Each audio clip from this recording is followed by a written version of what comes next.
Hello, my name is Peter Cinnamon, and if you've come looking for a podcast which is all about the Irish League, then you are in the right place, as it was a weekend we look forward to all year. Irish Cup 5th round time, the first set of games of 2024, and it got the new year off to an absolute flyer. We saw late comebacks, shocks averted at the death.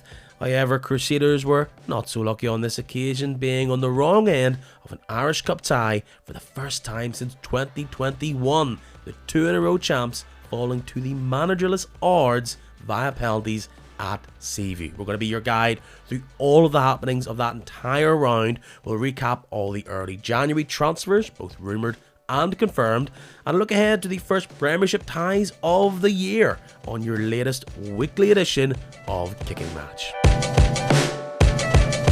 One of the more intriguing and exciting game weeks of the Irish League calendar. 16 games, 32 teams. It was the round where all the big boys come in, and there's usually a bit of excitement and drama, and I feel as though the 2024 version of the Irish Cup 5th round did not disappoint. And to talk through all these games, I needed to bring in a keen eye, a man who has knowledge up and down the league, and I'm delighted that he is making a return to the podcast. Hello, reporter and journalist Barry Flynn. Hi, Peter. You well? No, you're not. No, I'm not. As people know on this podcast, I am now entering the third week of the Lurgy. It started as the big 2023 end, and now I'm about to enter the third week. It's continuing into 2024. But look, everybody's struck down with something, but my voice might sound weary, but there's so much to talk about. I'm sure this will pop me out and get me all excited. But it's been a fun year, Barry. Lots of football that you've been to. You're probably one of the biggest ground hopping journalists that there is in this country. I'll have to start a blog. Yeah, I mean, I have been at some holes in the hedge that I haven't been at in the last number of years. Dergview, all these places from way back. I'm just waiting to get sent to Armagh City or Donegal Celtic, and it'll really be like all our yesterdays. But yeah, it's enjoyable going around the championship. Some of the media suites, Peter, are not up to what you would get at Windsor Park, but of course it's all part and parcel of the process, and for the love of the sport.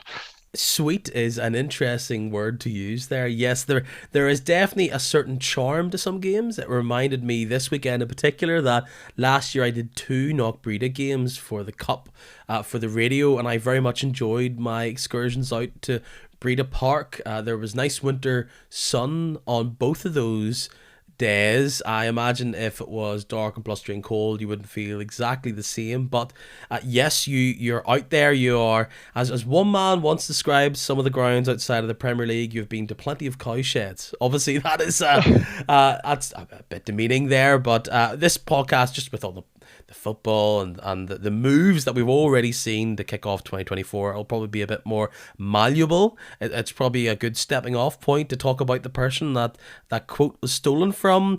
Barry Flynn has crossed the divide of the Mourns. He's went from Warrenpoint to Newry. The geography isn't directly correct when it comes to the mountains there, but the Mourne ultimatum, the first man I think that we could be aware of that's done that. Plenty of players have done it, but I was very surprised by that, I must say. We talked about it a bit in the podcast last week. He is the man that brought up Warrenpoint from obscurity. He brought them up to the top division. He then went off to try his fare at the top of the league here with Cliftonville. He then returned to Warrenpoint. He's been through the ringer in the past few years. 2 relegations, almost a promotion last year. But now he's going to give it a go with Newry in the top flight. Intriguing or what? Yeah, I mean, I've known Barry since the days of way back. I can remember when Warrenpoint, before they come up to the top division, that the rivalry with Newry. There was one Boxing Day, Newry against Warrenpoint, and I think they were both in the second tier. I think it was like 2,000 people turned up at Warrenpoint, and it shows you the keen rivalry there. But you see, Warrenpoint Town is Barry Gray. He's been the constant there, even off to Cliftonville for a while. But he's gone to Newry, and he's gone to Newry at the right time, because I had seen Newry twice over Christmas, and they were beaten 5-0, they were beaten 3-0. And they are a team really at the lowest ebb. So they needed somebody coming in. Barry Gray, he came in sort of, it was done and dusted before we could even, think about Matthew Tipton or anything like that there. But he got the bounce on Saturday with the victory. It was a potential banana skin.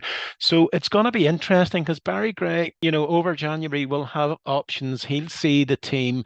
He'll know players he can bring in. He know players that'll play for him. So it is a good move by Newry. And that result on Saturday shows that the potential is there. Maybe it was just the bounce they got because of the new manager playing with a bit of belief. And I must say that the manner in which Gary Boyles left it left a very sour taste across, the perception of Newry City. But Barry's come in and he's got he's a bit of know-how, and let's see where he takes them because there is potential there, and he has the know-how. But it was good to see they got that win on Saturday. Often when we talk about teams changing up the manager, when it hasn't worked exactly the way that a board or a fan base would like, they often go for the opposite, and they've went from someone who knew the club, was in there, it was arm around the shoulder, it was continuity, and they've now gone to somebody who has experience, who has been there, and is coming in with an almost head teacher-esque attitude. Nobody's place is safe there. He's bringing in, so far, one of his key admirals that he's relied on for a couple of years at one point, Stephen Ball, a very impressive player, a player that I always thought stood out for them in the years that I've covered them. Mm-hmm. And he's coming in as someone who knows the area, and he looks so he is going to accept no prisoners. So that's what they're going for. They've went from cheese to chalk or one way around, and he's now back up having a bite of the top flight once again. That is one of the cup results that we've talked about. I thought that was one where when you're down in the dumps, you've conceded a whole lot of goals, the most amount in the top flight. Up come a very fit and able Ballinamallard team who have been getting better results in the championship against the better teams in the league rather than the teams at the bottom of the league there. Well, I saw them take apart Portadown in December. I mean, literally, they did take them apart 3-0 down there, and they looked, the very polished outfit. And if you were a gambling man, Ballinamallard going to Newry, you're thinking to yourself, they're going to get them at the right time. And you would have fancied Tommy Canning's team. But it seems that whatever Barry Gray's done, is it the bounce that they get, with a new manager?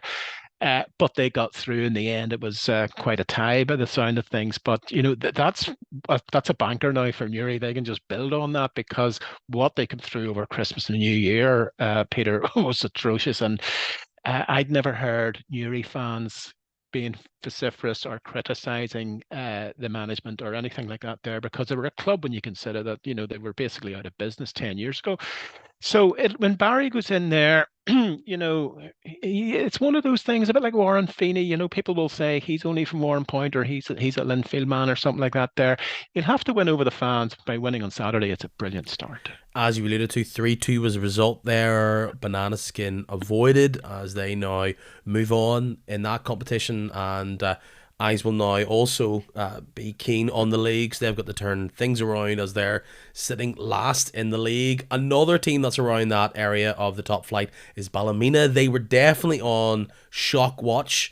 Yes, they have had an upturn in their fortunes, 2 wins in a row. Who could have thought that earlier on in the season? And despite their own cup pedigree that they've had in recent times for Queens, they weren't able to do it again. They were well beaten by Ballymena up at the Dub in one of the earlier games, and that's probably a key thread that we'll look throughout this round. It's one where we look for shocks, and with there only being one all-premiership tie, there was plenty of options where it could happen, and in the end there was only really one big one that you would say would be a shock, and it was the holders Crusaders, who were on the wrong end of it after going 2 years winning out on the bounce.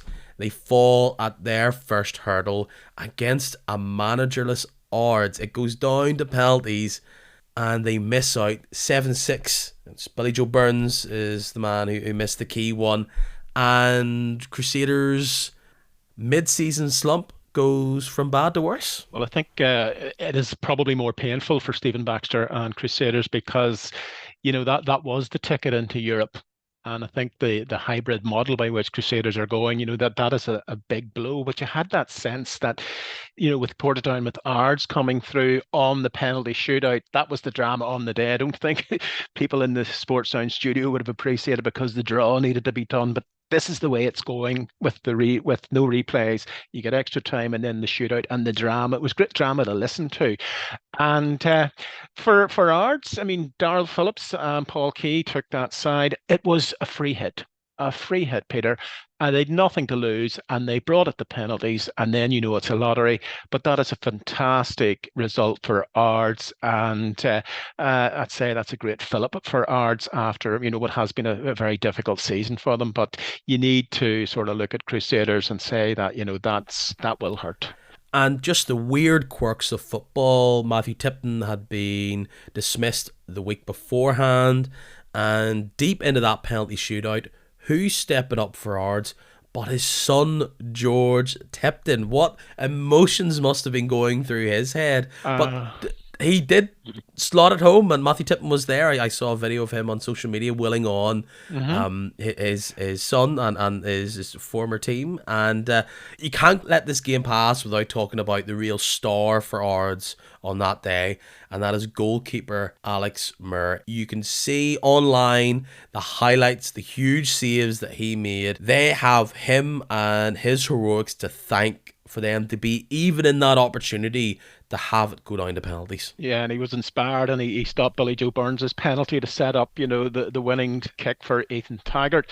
But like sometimes you have days like that. A goalkeeper gets an early touch, a good save, and you're invincible. You just thrive off the atmosphere. And listening to that game, and as it unfolded, you just sensed that Ards were just going to do it. And when it got the penalties, you just sensed that it was their day, and it was fair play. Elsewhere, the other potential shock that was on the cards, but they once again rallied. They're making a bit of a habit of this, good or bad. At half-time, Linfield are 2-1 down to PIL Warmpoint Town. A team who themselves didn't have their manager from the week before, as we discussed with Barry Gray not being there. They were 2-0 up at one point. Chris McKee was able to get a goal before the break. But once again, and we've seen it numerous times at the National Stadium, Linfield made it difficult for themselves. But they also, on the other hand, showed their ability, their fitness, their fortitude to come back and score the goals, particularly on to get them the victory, and on this occasion, getting them into the next round. People say, Peter, it's not how you do it. And we'll talk about Glen Toran, a 90th minute winner. You can only play what's in front of you, but Linfield, well, when I'd say there'd be wouldn't be a lot of paint left in the Linfield changing room, because they should never have been in that position. Okay, a team coming up on the bounce of no manager, they've nothing to lose. They're playing at the National Stadium like Warrenpoint. They must have went that at 100 miles an hour. But Linfield, as a professional outfit, should not have been 2 down against intermediate league team like Warrenpoint.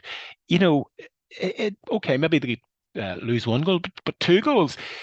You're saying to yourself, that's sloppy, big time. I had no doubt that Linfield would come back to get a goal. They did get a goal, and then you knew that sort of Warrenpoint had run out of puff. But I'd say David Healy, because it did happen a couple of weeks ago, Linfield had to come back from, was it 2 goals down, I believe, as well, at Windsor Park.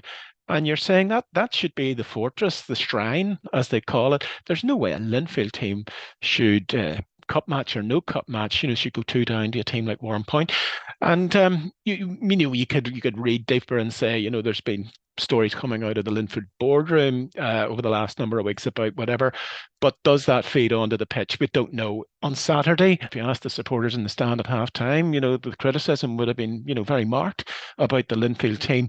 And that's just not a Linfield team to go 2 down. Just to reference that there, what you're referring to is reports by Belfast Telegraph, and actually eventually did come through that their general manager, David Graham, has departed there. He filled in for Pat Fenlon, so he was there taking on seemed a lot of commercial jobs, whatever other pies that he had his fingers in at the club, but he only came in at the start of 2023, and now here we are at the start of 2024. He is no longer in that role, so could we see change there when it comes to Linfield moving forward, how they operate? Clearly they're going to have to get somebody new in. Do they split that role? Again, it's all behind the scenes stuff there for them. It's intriguing. It's why we report and why we take an interest, because, as I say, that should have been, you'd have looked at that game and went 7-8 Linfield.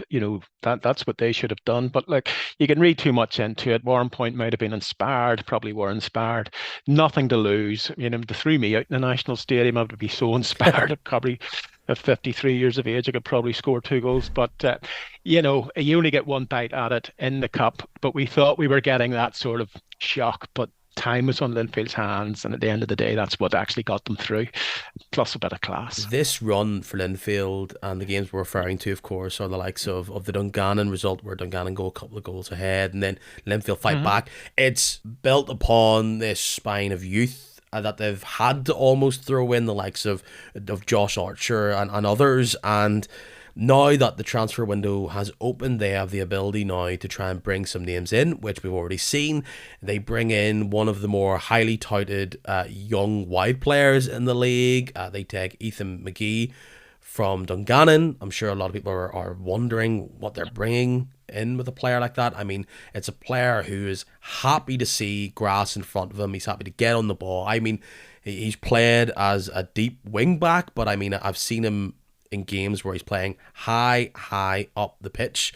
So they are reloading, bringing in more players, and in the end, Linfield were able to throw on some hefty bit of experience in Miller and McLean and others, and they were able to get the victory. And I don't think it should go by without giving a little bit of kudos to Jamie Mulgrew. 750 games, I believe. Incredible. He's still there, being a key player at his vintage of his career at the minute. That's brilliant. Absolutely super. And to have that experience, to call upon, and you have that youth coming through, it will gel together. It is a fine balance, but, the question mark still remains over Linfield's performance in the first half. And you mentioned the Dungannon game as well, how you can lose 2 goals or whatever in your own patch. To lose 1 maybe okay, but to go 2 down, the fans, I think they'll have noticed it and noted it. No issue. From a Larne perspective, they went down to the Blanchflower, and it was a repeat of the quarterfinal last year, where the Welders were able to run Larne pretty close until late on. Wasn't the case at all. Larne shoot out of the traps, get 2 early goals, and were flying, particularly there in the second half. A wonderful team goal which set up Paul O'Neill. It was tiki-taka football at its finest, even at this level, and they run out very comfortably 4-1. Larne very much flexing their muscles in a cup tie. Yeah, if you'd have seen that Paul O'Neill goal, you could probably go to a Larne training session, 5-a-side, and they'd have probably been doing that day in, day out, R in, R out, in that there. But it very rarely comes off in, a 90-minute match, 11 against 11. But you just watch it, and the BBC put it on its Twitter account, and it is just completely a different level. When Larne went down there last year, okay, they got a late goal and they beat them. But this year, they just looked like a more professional, competent outfit. They outclassed the Welders, because the Welders had been coming into a bit of form over Christmas and the New Year. But listen, this team, to me, Larne, they're gelling, and that goal was just symptomatic of the manner in which this team can play and are beginning to play. It's not a goal that I would mark Larne as they're usually having to build up from deep, and it's a long ball that then gets knocked down, building up from, and they did build it up from deep from wide, but that was just such beautiful football, moving it from the middle. And actually they showed how direct they can be in the early goals, with the likes of Paul Neal getting on top, and Lee Bonus scoring a goal as well. So another challenge swiped away. It wasn't so easy, as you alluded to earlier, for Glentoran. They have this unique history with Annagh United. We all remember some exits in the cup, which has seen some managers fall fall away due to that result. And Warren Feeney, people were wondering, would he be the next one if it was to be a big shock there? And it went on and on. And despite Annagh not really having much throw forward, they were happy to sit back and try and catch Glentoran on the counter. You know what that oval can be like sometimes. Restless, worried as the game ticked on. Any goal could have won it. The goal came late, and luckily for the Glens fans, it was from the boot of Junior. They get out of jail, they huffed, they puffed, but they get the result, and they were able to wipe away any sweat that was emerging on their brow, and Oh just be yeah. thankful that this is not one to stick in the history books for Annagh United. Well, I'd say there was 89 minutes of a lot of disgruntlement in the Oval Stand until that goal eventually went in. It must have been excruciating to watch because I'd say the tactics for Annagh would be to try and get a break on the shallow side at the Oval, and to try and catch the Glentoran defence. But look, when you talk about that Glentoran Annagh thing, my claim to fame is I was there at the BMG Arena the night that they beat Glentoran in the League Cup, and it was one of those occasions you'll never forget because the Glentoran fans were very upset. Alan Kernahan, that was his actual final night, and I remember, you'll know the BMG Arena. It was an August night in 2016, and it was a League Cup game, and it was. As it was getting dark, you knew that Glentoran weren't going to do it, and eventually the whistle went, and all the fans went over to the Glentoran dressing room to sort of protest. And the only thing they could do was actually throw Nacho Novo out to try and sort of placate the fans. And so Nacho Novo came out, and I don't think he understood some of the vernacular and phrases that were being thrown at him from Glentoran fans, but it was Alan Kernahan's last night. And I'd say Warren Feeney was sort of the last thing he'd have wanted was extra time and penalties, and Junior getting that goal got them over the line. And as he alluded to, bottom line is sometimes it's not how you win. It's just a result at the end of the day. It counts. And some great cup runs have been built on some dodgy performances in the fifth round. So let's see what Glentoran do.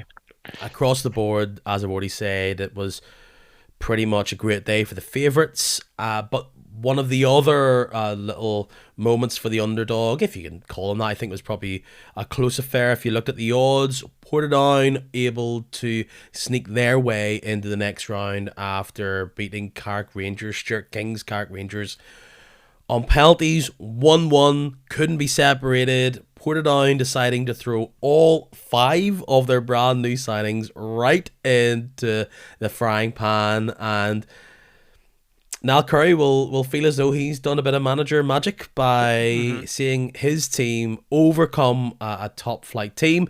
Another great result in the cup for Portadown despite their frailties in the league, and it's a 1-over on one of his old teams for one of the great characters, Niall Curry. Yeah, I mean, let's be realistic here, Peter. He did say in the aftermath of some of the performances against Annagh, against Ballymallard, he would take no prisoners. And January was going to be that time. He was going to be getting new blood in, and certain people would not be playing. And he went in, he called it a free hit on Saturday, which it is, of course. You've nothing to lose going up there. He sent the 5 players in. You've got players who have been signed. They want to go out on the park and show that it was justified what they were doing. And it was a bit like the Crusaders game. Once it got the extra time and penalties, you just sensed that there was going to be the upset. Stuart King, he'd have loved to have seen Carrick go on to a run. But at the end of the day, Portadown, their name was on that tie. And Niall took the gamble. And could this be the start coming into the second part of the league with those new players on board where Portadown now really show in essence what they're capable of? And I think the disappointment of some of the performances, particularly at Annagh United, the Portadown fans wanted change and they got it, and fair play now. It's the second season in a row where Carrick enter at the first attempt. They get put out by penalties at home as well. With all their attacking talent, it was a game where both goals came from free kicks, not directly, but the ball gets put into the box and someone's able to put it away. I felt like Portadown really dragged Carrick Rangers down to their level. It seemed to be a very physical game. And it's another great feather in the cap for Portadown, who are looking forward to a semi-final in the League Cup. They're in the final of their Mid-Ulster Regional competition. So despite their issues in the league, they are able to get through. They beat Crusaders a couple of weeks ago in that competition, as well as Loch That's All. right. So Yeah. they're feeling good about themselves in that competition. Aren't able to do it, as I said, when it comes to their regular fare. But I thought I was going to put in a few transfers here, and this is probably a good time to talk about those five players. It's a big sweep. Clearly, they've seen the changes that they've needed, and they've brought them in for the second half of the season. They were highly touted as favourites in the Championship. It's a league that you've known quite well this year. And whilst improving their team, and you've got to say it's improved their team because they were able to get a result against top flight side, they've also been able to do a great trick in weaken their rivals around them. They take a winger in Craig Dobbin away from Dundela, who's currently Yep. leading the Championship. They're able to take away an impressive young midfielder in Jack Henderson away from Bangor, who are definitely in the mix and will be dangerous. They take away Newington, who were the early leaders in the league. They take away their biggest goal threat, the top goal scorer in the league. They also add in TJ Murray from Ballymena, which will improve them. So, they are weakening others, improving themselves. You're a man who's seen them a fair bit. Do you still think they're favourites, despite the fact there's a big gap between them and Dundela? And is there any other dark horses that people should be keeping an eye out for? Well, basically, Peter, I think the championship is actually it's two leagues. It's the league up to Christmas, and then it's the league after Christmas. Because if you look at last year, now Niall came to, or was it the year before? He came to Portadown. No, it was last year, and he was able to take a lot of guys from Dundela because he'd left Dundela. So what happened to Dundela last year? They were competitors right up to the new year, and then basically they lost half their squad. So the names that you listed off there have all now sort of gone to Portadown. Zach Barr got the goal on Saturday. So there's a completely different dynamic with this Portadown side. And because a lot of the teams in the championship, like Dundela, basically they need the money coming in. They see a transfer as a short-term sort of way of getting money in. Uh, Basically, Portadown, because they have that status and maybe that little bit more of financial clout, it just makes a different complexion to the season from January through to April. And I do believe that Portadown will now go on because the dynamic of the other sides has changed. Institute, they would have been some people's favourites to persevere, but they've gone off the boil. Personally, Dundela will be my team for the playoff, but Portadown, in my view, will go on a run now and come about the middle of February, start of March. I don't think it'll be hard to catch them. That's just my view.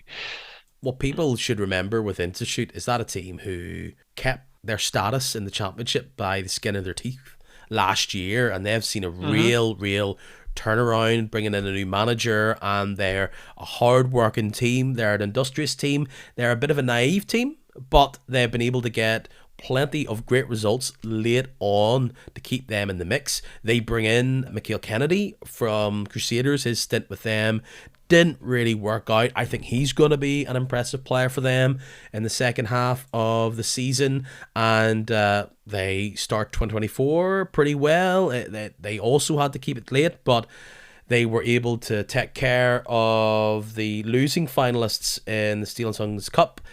Crumlin Star Institute beat them 2-0 had to go to extra time, so Crumlin Star take them to the wire almost, but 2 goals for them keep them in the competition. The other teams we were talking about, Bangor 3-1 against fellow championship side Dergview. I think they will, if they can keep if they can keep up their momentum, they could be troubling one of those top 2 places. But again, they're a team who's coming up from the PIL and all this excitement over investment. There's a real good feeling around Bangor at the minute. We talked about Dundela as well. Unfortunately, they didn't do as well. They lose 2-1 to Newington. It just shows you the hot and cold nature of a lot of these teams. Newington have been an impressive side at the start of the season, not so much recently. Dundela have had it awkward against them, and that'll be a disappointing result for the East Belfast side. Yeah, definitely. I mean, okay, people will say that gives them time now to maybe concentrate on the league. I think what Dundela want, as I said, is if they don't win it, to be close enough to get a Premiership playoff, whoever that would be against. And they're crying out for top flight football at the Hen Run. It's a place I like. It's a lovely place to go. We're a great family club, and I just they would love to see Glentoran coming up there for an East Belfast derby, Linfield coming because they have the history. And I think every time I go to the club, you can see that the board is very focused. And they are very serious about going up. So they have all the facilities. They've got a new grandstand at the back of the goal. So they have put in the infrastructure.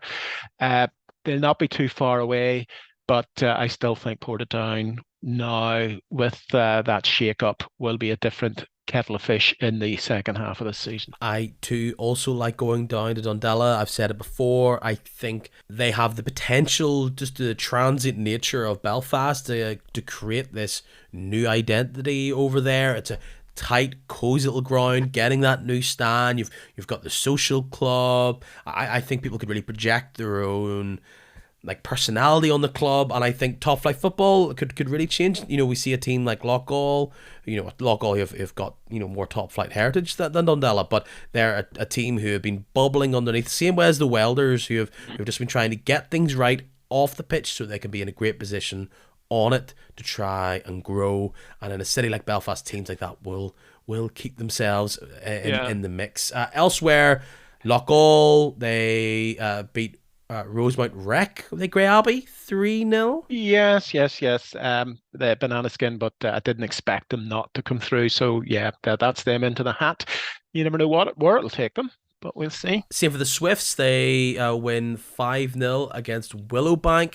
They see Ethan McGee go out as a transfer to Linfield, and I have to just highlight again, there was plenty of teams looking for Ethan McGee. Clearly Larne had an eye on them, so that's a big coup for Linfield to get a player of that ilk. And Dungannon reinforce at the top end of the pitch. We see now we'll talk about some of the dominoes that led to this later on, but they welcome back a player who once won, I don't know if there's a physical golden boot in the Irish League, well, at least the figurative golden boot a few seasons ago. It's a homecoming for big Andy Mitchell, and he gets a goal on his return for the Swifts against Willowbank. That's a great signing when it comes to January. So you mean you lose McGee, but Andy Mitchell coming in, a proven goal scorer, and somebody coming back to his former club. So I mean, I was down on New Year's Day where they defeated Newry 5-0. It could have been 8-0, but Rodney's his head screwed on. He knows what he's doing. They have a big month coming up. They're playing Ballymena in the league very soon, which is a bit of a do or die tie at that end of the table. And they've also got the League Cup semi-final coming up, so they'll be glad to see the Irish Cup tie out of the way. So they'll regroup and look forward, because this is probably season defining, the month of January. The last thing they want is a relegation battle, but a great cup run would be what the doctor ordered for Dungan. Glenavon are also another side who didn't have to sweat it out. 4-0 against the bottom side in the championship, Knockbreda. That was a wee cup day out for the men from Lurgan. And then what else have we got? We also have Ballyclare beating Strabane Athletic 5-2. The final time that there will be grass down at Ballyclare at Dixon Park. All interesting times. You can see these championship clubs are investing big time into, because Ballyclare was always a heavy pitch. So it'll be good to see Dixon Park resplendent with a new 4G, 3G pitch. And on Friday, a rivalry reignited between a team who have been in awful form in Coleraine and a team in Cliftonville who have this nervous hoodoo in their head that this cup competition is just not for them. And of course, it can't just be simple or easy for Cliftonville. There was an issue leading into the game where whatever happened, the team that was put through on the Comet system wasn't the team that I believe that they had selected, but they had processed it, which meant they just had to go with the team that they had, and it was a team that had Ben Wilson and Joe Gormley and Rory Hill and Ronan Hill all playing as one go. Then you also have Chris Gallagher, who was supposed to start the game, but then there's been reporting that he then had to pull out with an injury in the warm-up. There's been reporting after the fact from the Belfast Telegraph suggesting that there had been a bid from Larne made that evening. Could that have impacted that decision there, or we just don't know? But at the starts off with Cliftonville feeling as though they're against the eight ball. For Coleraine, they go into this game where after such a poor end in 2023, they started off with such big optimism. They announced signings of Jack Scott, who played in the game. There's been a big goalkeeper swap where they bring in one of the most hyped up and sought after young goalkeepers in the league. Rory Brown comes from Glenavon. He was on the transfer list there in Lurgan. He now finds himself at Coleraine, and of course, going in the other way then is long-term goalkeeper for Coleraine, Gareth Dean. A bit of cash the other way as well. So there's a swap there. The one man who wasn't on the pitch there of their new signings was a big homecoming for Jamie McGonigal. He goes over from Derry City. He's back at the team where he really made his name. More firepower for the Bandside is exactly what they need. He couldn't contribute on the pitch on Friday evening, but I know Coleraine are in this lame duck kind of purgatory era where they confirmed that they're going to get all this investment just before the transfer window closed last summer. There's lots of talk that investment will also see them go to a full-time model. But after all the pressure that Owen Kearney's faced in recent weeks, that must be a feel-good couple of bits of news for the Bandside of the Faithful to see those players coming in through the door. Yeah, well, they actually, they set this game up as a do or die game for Coleraine season. Uh, but of course, the stories came out about the abuse that Oran Kearney was taking, and then on Friday, I was watching the game, and Thomas Kane was explaining about the administrative skullduggery before the game, and you thought to yourself, this is all being set up for Coleraine, for a victory. The Roland Hale's first goal was like something it was not even out of the top drawer. It was on the shelf above the top drawer, and it was a type of goal like that. It was needed, and you could see Coleraine visibly wilt just after that goal, and then Hale goes away and gets the hat trick. So you have to say to yourself, you can get administrative issues in any sort of any league or any class of football. Jimmy McGonigal's clearance didn't come through. That may have been an administrative hold-up. Cliftonville may or may not have made a mistake, on the team sheet or whatever, but it'll not stop people talking. That's why, people, they love all the intrigue about football. But I did think that the stars were aligning for Coleraine, but at Cliftonville, if somebody mentions 1979, you're not allowed to say that around Solitude, because for the last 45 years, that has cursed them. There's a very famous Gaelic football story about Mayo. Apparently, when they won the 1951 Sam Maguire, they overtook a hearse. The team bus overtook a hearse, and they were cursed. Cliftonville must have done something very wrong in the 1980s to have not got back to that pinnacle. And it was there in 2018 where Coleraine beat them in that final where Skinner Bradley got the goal in the last minute. And you say to yourself, will Cliftonville ever get back there? But it's like saying Macbeth, you're not allowed to say that in the theatre. You're not allowed to say 1979 round Solitude, but it has to end at some stage, doesn't it? One of the things I was reminded of by somebody that just shows how this isn't just a poor run, it's just things have gotten in the way.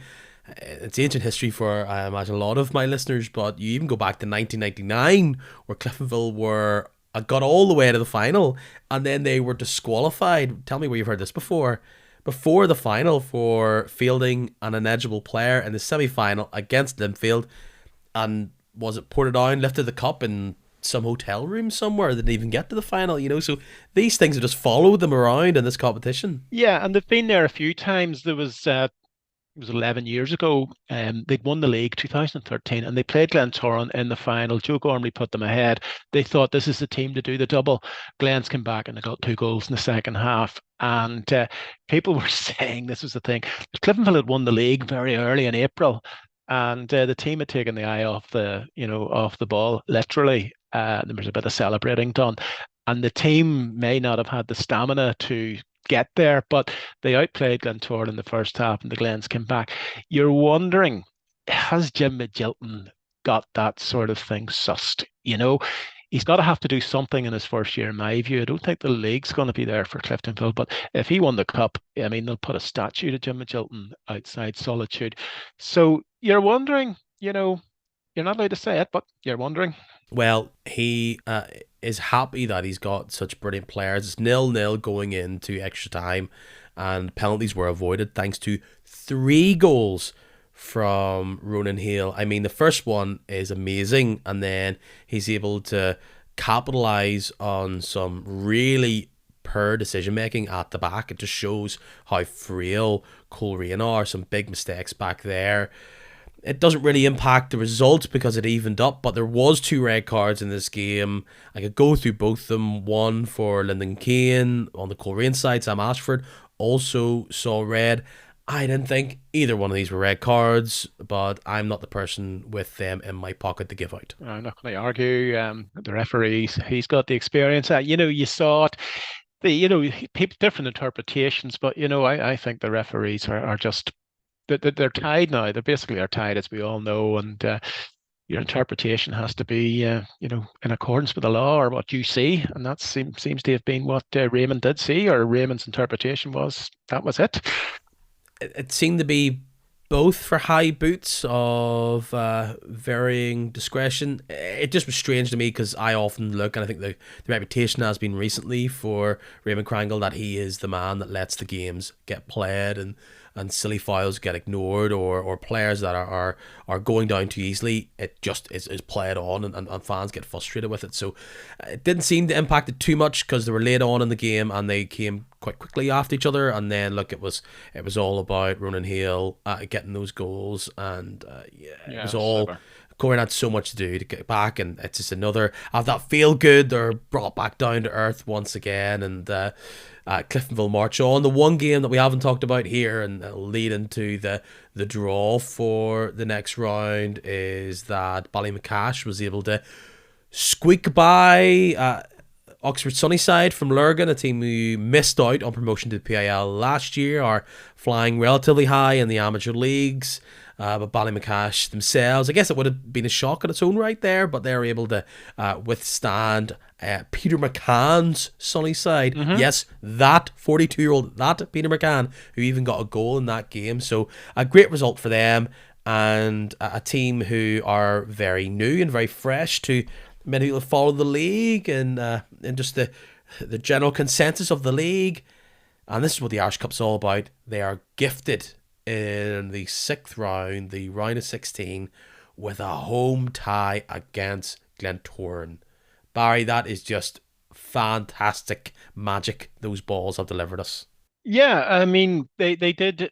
I work in Lisburn, and Lisburn is a city that is starved for a city. It is starved of a soccer club. They tried it with Lisburn Distillery. They're from Ballyskay. It's outside Lisburn. It never really took off. Ballymacash, the Bluebell Stadium. I mean, they were in the County Antrim Shield to get up to the semi-final.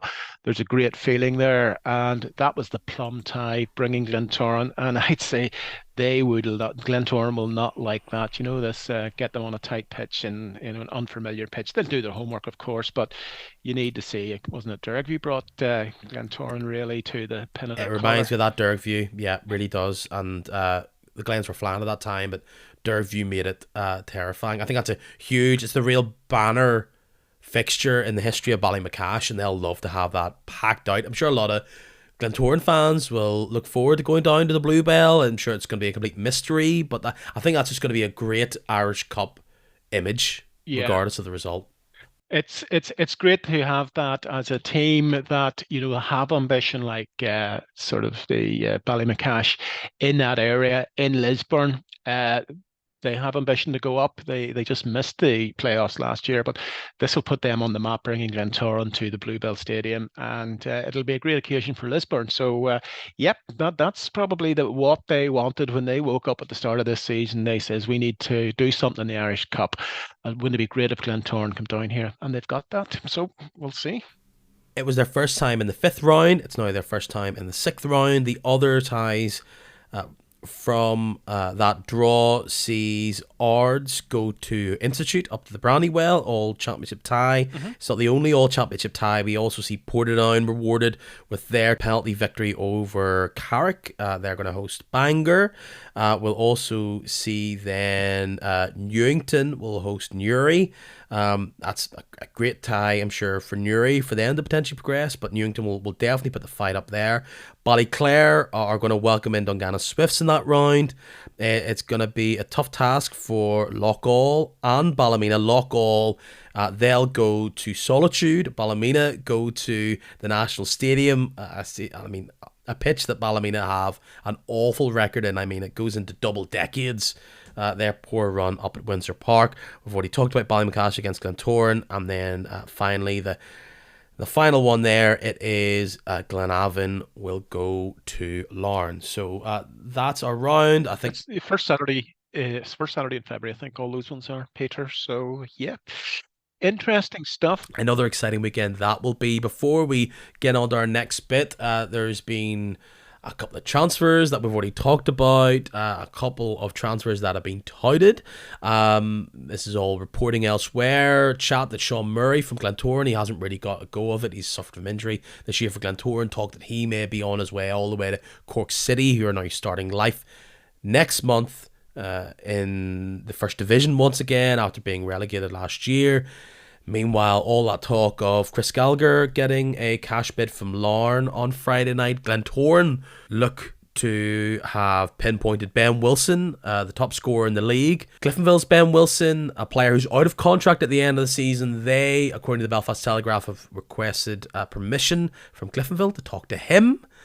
Meanwhile, if Ben Wilson or any strikers to come in, Warren Feeney's talked a lot about players that he's already talked to, and they've pinpoint players that will be leaving the Oval, and one of them potentially could be Roy Donnelly, who again reports are that he could interest Galway United or perhaps another Irish League side. I could imagine a team like Ballymena would want a striker. Feels a big drop. I know Roy's been in poor form over the past few years. His goal record hasn't been great. Or maybe Glenavon. I'm surprised that there was lots of talk of Glenavon maybe going for, it would be a homecoming for Annie Mitchell to Glenavon rather than Dungannon, but Dungannon jumped in there. And, there'll be plenty of moves between now and the end of the window. That is definitely clear. Crusaders being a team who need to freshen up.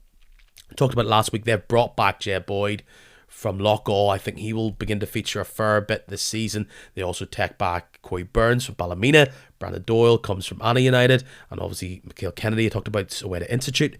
The biggest rotation, or the biggest turning of the door, is definitely in Lurgan. We knew bringing in a new manager and Steve McDonnell, he would want to bring in his own players. So obviously players going back out again to bring them in so far. And a couple of these were announced beforehand.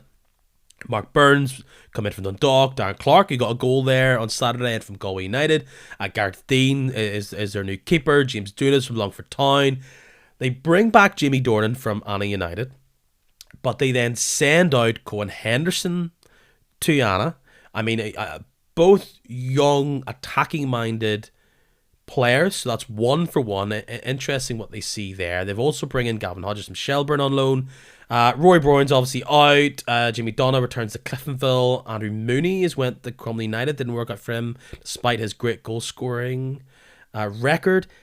Tiernan Mulvena goes to Bangor. I think that's a big signing for Bangor. It hasn't come together. Not that Tiernan Mulvena from Glenavon. I like them. Despite there not being a huge amount of strikers up there in Lurgan, I think he's a player who could do well in the championship. And Bangor, despite losing Ali Omar back to Larne, as well as Sean Brown, they bring in Conor McDermott from Coleraine. So that's a lot of movement for Glenavon and two great little lads for Bangor, I think. Yeah, well, it's great to see. Of course, Steve McDonnell will have those links Dundalk direction and in the League of Ireland. And he's come in, and what he's done with the squad that he's had in the time he's been there is very positive. So if he can get his own players in, which he seems to sort of be doing now, it'll be interesting to see how Glenavon fare going forward. I remember Stephen at Warren Point, and he had very little. Warren Point was bare bones at that time, and he was getting great performances out of it. So it's exciting times at Glenavon, and I think the board have put their trust in Stephen. They've sort of says, look, we like what you've done so far, and he's probably went and made the argument they want to do this X, Y, and Z, and it'll be interesting, very interesting to see how they fare for the rest of the season, because they are a club starved of real success. And I think Stephen he's won over the fans, and let's see where he can take them for the next 3 or 4 months. Definitely. All that cup excitement will just need to be put to the side as we return to the real meat and potatoes of league football. Remember that? And with that, Friday night games. And who's playing on Friday night this weekend? Who is it? But of course, Larne. But they're going to be playing away from home. They go to down in the dumps, Crusaders, a team who had to play a big chunk of last weekend's game down to 10 men through extra time and everything else, albeit it was their reserve goalkeeper Jordan Williamson who got the red card there. Mm-hmm. But they try to pick themselves up after a torrid festive period, which ends in that defeating the cup to Ards, and they have to go against high-flying Larne. I'm not feeling particularly confident about the men from North Belfast, and even earlier on in the season, last season, you would think Seaview, they could give anybody a game. They had that huge record where they barely lost in the league, and that aura has faded away almost completely. Yeah, I think Larne have gone into a different gear, Peter. You remember they went there in April last year. They had to do the job to win the league, and they did. They went down to Crusaders, and they got the result they needed. But I think you can see that confidence is oozing from Tierlin's team now, and the way that they dismantled the Welders last week, it shows what they're capable of. They're going to be going down to Seaview on a Friday night. It's not easy. Crusaders will sort of want to bounce back, but Larne, I think, have just changed that gear, and they have Linfield in their sights. And if they get an early goal against Crusaders, I couldn't see Crusaders coming back. So I think Larne under Tiernan are beginning to look like title contenders. We saw that in the game that they played maybe only a month, maybe 6 weeks ago, where after a really tightly contested first half, Larne came out, turned on the fire, and was able to run away with that 3-0. And I think I could see something very similar, except in the first half. I think Larne could take an early lead. I mean, Crusaders have been battling and have been wearing themselves down, but have very little to show for it. And I think I'd be surprised if we saw anything else bar a very swift and decisive victory for Larne. So yeah, pick it out. 2-0, 3-1, whatever you may be. I think Larne just look ferocious right now. A couple of weeks ago, if I put to you Ballymena against Dungannon Swifts, it's two teams down in the dumps, going into a high-pressure game, hoping not to make a mistake. But after recent weeks, that's kind of flipped. Ballymena, 3 wins on the bounce now in all competitions. Dungannon, free scoring. The results may have not always gone their way, but they've been getting at teams. They've been aggressive on the ball. They've taken the games to the teams, and I don't think this is as clear cut as some people might think. It's up at the showgrounds. I do have an inkling for one of these teams. Do you have a favourite going into this game?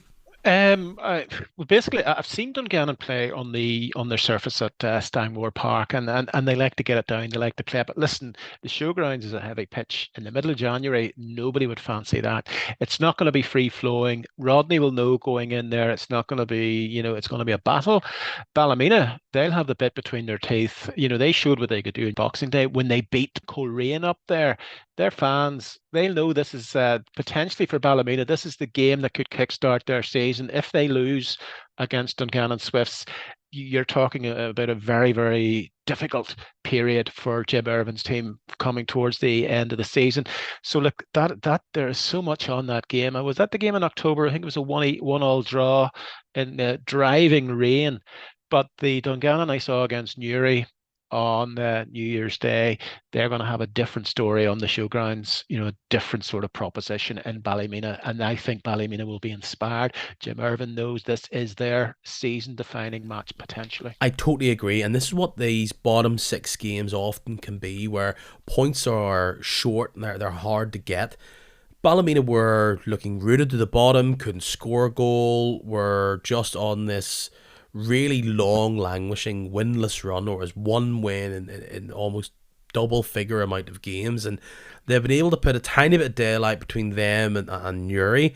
They aren't knocking in loads of goals. I'm sure getting that victory against Queens where they can stretch themselves out will be a big confident booster. I think with a potential victory here, they could then go even on points with Dungannon. I think many people have looked at this Dungannon side and they feel like the performances have been better than what the actual points total and the results have ultimately given them, but 3 points could swing it.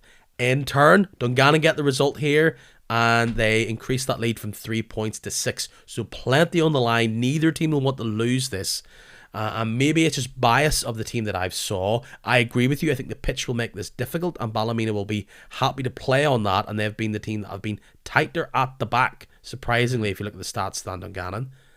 But I think Dungannon have a bit more about them, and I think they'll sneak a win, maybe 1 or 2 goals of Dungannon. A tight game, but I think one the Swifts may be able to sneak a victory from. Yeah, and I think for both managers, regardless of Christmas and New Year and the Irish Cup, this game has been on the horizon for both managers. They know how important this is. The league is the bread and butter. Ballymena going down to Queens last week, they got the result. That was a banana skin, but to me, that also shows that Ballymena have got that ability now. They seem to have that belief that they can see off Queens. There's a lot of hype going into that cup tie about 10 years ago. They met in the semi-final. Ballymena, they just got the job done. You look at their league form. Jim Irvin knows this Dungannon game, and so does Rodney McAree know that this game coming up on Saturday is very, very crucial for both sides. Another game which could set the tone going into actually a busy January with plenty of games before the window shuts. And that is Glenavon going to Carrick. Carrick will want to bounce back after that result in the Cup against Glenavon's rivals in Portadown. We've often seen Carrick Rangers play their best football after some of their worst results. And I know that King will be geeing up his side to get a victory there. Glenavon have, a bit like Dungannon, have looked better. They got a lot of better results in November time. Recently, that hasn't been as sparkling when it comes to the results in the tank. They've got plenty of new names in there. Will that inspire them? There's 1 point between them. 7th is definitely open now. Do you have a favourite here? No, I think that's a 50-50. Heavy pitch. Stuart King will put it up to his players, to go out and make amends because, he's got ambitions for the top 6, but Glenavon is a much changed outfit. So I would think that maybe the Lurgan Blues might be able to sort of up it a gear and maybe sneak a win there on Saturday. Remains to be seen, but Stuart King will send his team out with a flea in the air after being put out of the cup. Probably facing a cop out to many, but I think this will be a score draw, definitely an even game. Both will want to win because you don't want any daylight, as we've seen at the bottom of the league, between those teams fighting for 7th, and even 6th is definitely in play. I'm going to say 2-2 there. And 6th is in play. Coleraine are, 5 games in all competitions, 5 losses on the bounce.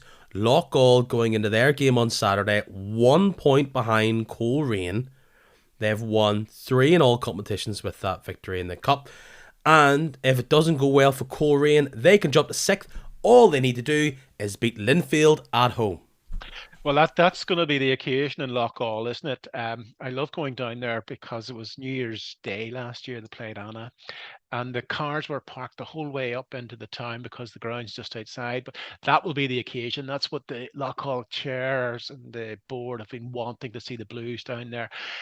I don't think Linfield will make any mistake down at Loughgall. They'll probably get an early goal, or even if it is even Steven at halftime, you'd expect the Blues in the second half to pull away. But listen, what a story that would be if Loughgall were actually at any stage in this season to be above Coleraine. That would be, an indictment on Coleraine, and also for the Coleraine or for the Loughgall board, the management and the players, is take your hats off to them, because they've come into this league, and they've shown that they belong at the top. They earned their place, and it's occasions like playing Linfield on Saturday is going to be the pinnacle. That's what they want to see. But I would imagine Linfield will take the points there. And looking at Glentoran against Coleraine, you have to say Glentoran, in present form, they will sort of go at it on Saturday. But look, Glentoran are sort of, how would you describe it? They're Marmite. It's not that you like them or you don't like them. It's the way they play. Coleraine need a result. They're due a result, but it depends what moods in the camp. But it's an interesting encounter. But I think Glentoran could come through there, maybe by the odd goal. Yeah, for the Glentoran Coleraine game, that's a game for Coleraine. They'll hope that they'll get G McGonigal in, and that'll be his, a player that was touted to potentially be the man to fix Glentoran's striking woes. He's the man coming in there. He'll want to show exactly what they have missed out on. So, Roy Brown also returns to Glentoran there. So, all this talk of McKendry is a chance for McKendry to show what he's got going on. I don't know if he'll be available for that game. So, yeah, again, it's one of those where Glentoran, if they get out of gear, if they can, they're such a confidence team. If they can be quieted down, they can falter. We all remember that game on, was it a Friday night, where McKendry ran the show and got 2 late goals to disappoint Glentoran. I can see it happening again, but it's how Glentoran raise themselves up. It's they're often the architects of their own downfall. I've rarely seen Glentoran be the better side and lose this year. Their problem is if they lose or they draw, it's because they haven't been able to match themselves up. So I think, still, with that being said, that the rest of the few players against Annagh United, I do think, I don't know, I think that's a 1-1 draw. I think that's a tetchy affair. Both teams trying to maybe overthink it. 1-1 there. Probably a result that doesn't really help either. Perhaps helps Coleraine get them out of their slump, feeling as though got a result against the top 6 side. We can move on. Going back to Loughgall, I do think that they're not built to take on waves and waves of attack. They're built to go out and get the win and snatch it. So they will concede. There's no doubting about that. It's how many. Best case scenario, 3-2 to Linfield. Perhaps maybe a 4-1 on this occasion, I'd say there. Yeah, we discussed that, the Blues, you'll expect them to come through that. But, it must be very difficult being a Glentoran supporter, turning up at the Oval, not knowing what you're going to see. When you consider the performance against Linfield, they were, it was untouchable that night at the Oval. And then you consider Saturday, the difficulty they had against Annagh United. So, Oren's smart, he's long in the tooth, he's got new guys coming in. You don't know what could happen on Saturday at the Oval, but, Glentoran, you just don't know what to expect sometimes. Final game, it's going to be the first league outing for Barry Gray, wearing the tracksuit of Newry City. He'll want to get things going in the league, because ultimately that is how he is going to be judged. And of course, his first task is somehow trying to find a way to stop Rory Hale or Ronan Hale or Ben Wilson, or if things aren't going well, Gormley coming on. I mean, it's just an embarrassment of riches they have there, and a team with the worst defensive record in the league. Can you play 6 at the back? Is that a smart idea? I mean, you can park the bus, but I think Barry's remit going in against Cliftonville is, it's okay going in against Ballina-Mallard when you're playing in a cup tie and you've got that bounce as the new manager coming in, but he will see the shortcomings of this Newry side on Saturday. When you're sitting up in the stand at the showgrounds, and the way that Glenavon were playing that long ball on Boxing Day when they beat them 3-0, they knew what to do. Diagonal balls into the corner. Newry, where the defenders were chasing and the Duncanbacks were coming through, they're going to get plenty of that on Saturday from Cliftonville. His tactics will need to be absolutely spot on, but you can imagine if Cliftonville score one early, it's going to be a very long afternoon for Newry City. You're totally right. It's those wide areas at the top of the pitch for the opposition team. That's where you get some joy against Newry, and they'll want to keep it tight early on, but again, sometimes if you're way too focused at the start, it can all just crumble if they are able to get a goal out of nothing, which this Cliftonville side can. But there's pressure on Cliftonville. That's not the nice smooth surface down at the Newry Showgrounds that's elsewhere in the league. They're now a game behind Larne and Linfield, just with that game against Glentoran being washed out on the 30th. So they're now Well, 8 points behind Linfield. They're 4 points behind Larne. Anything but a victory here, regardless of those results, and they can just feel them separate themselves from that pack ever so slightly more. yeah, there's no magic wand. Barry's going to discover that on Saturday, that, the cup was a bit of an escape for Newry. This is the reality of the league, and the league that Newry City are in and are at the bottom of this league.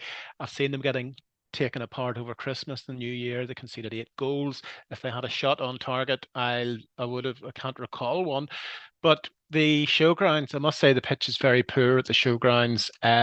Well, that's physical because that area is known as the marshes of Newry. It's right beside the canal. It's traditionally very heavy, but the pitch, you can see the wear and tear on it. It may not suit Cliftonville, but you say to yourself, it's the same pitch for both of them. And the Cliftonville, with that, they're the better players, the more skillful players, and tactically aware under Jim Magilton. He'll know exactly what he needs to do. And as I say, if Cliftonville get a goal early, it's going to be a long afternoon. It would be the performance of the season from a Newry City perspective. If they can sneak out of this 0-0, 1-1, it would be heroic. And Barry Gray will think as though he is the man with the magic dust and the magic wand there. But you can't discount what Cliftonville have shown us this year, and I think they'll get the goals to get the victory, no matter how tight it may be come 90 minutes. But Barry, it has been a long time, and I'm sure many people are thinking, why have you not had this man on earlier? I'd like to be able to pick your brain, take all of that experience, all that knowledge that you have. It was an absolute joy to have you on. Where can people see this stuff that you do outside of this podcast? I know you're a regular on the radio. Yeah, I think with Desi, I'm going down to see Portadown on Saturday at the Welders, so that'll be where I'll be on Saturday. So it'll be interesting to see how Portadown kick on with the new look Portadown, and you can listen out for me on Saturdays, and hopefully I'll be exchanging sort of handovers with yourself, Peter, quite soon at the various grounds around the Irish League. Fantastic, Barry. Been a pleasure. I look forward to chatting to you soon. Absolutely. Thank you again, Peter. Thanks for joining me once again. If this happens to not be your first listening of the podcast, really fun to also have Barry Flynn back on the pod, chatting football. That man, you can just tell, he's forgotten more about Irish League football than I might ever know, and it was a delight to chat to him and just pick his brains for all his little facts and knowledge. I also want to spend a little moment to have a big shout out to William Welsh, Michael Armstrong and Leo McFadden this week. All reached out to me to share some love for the pod.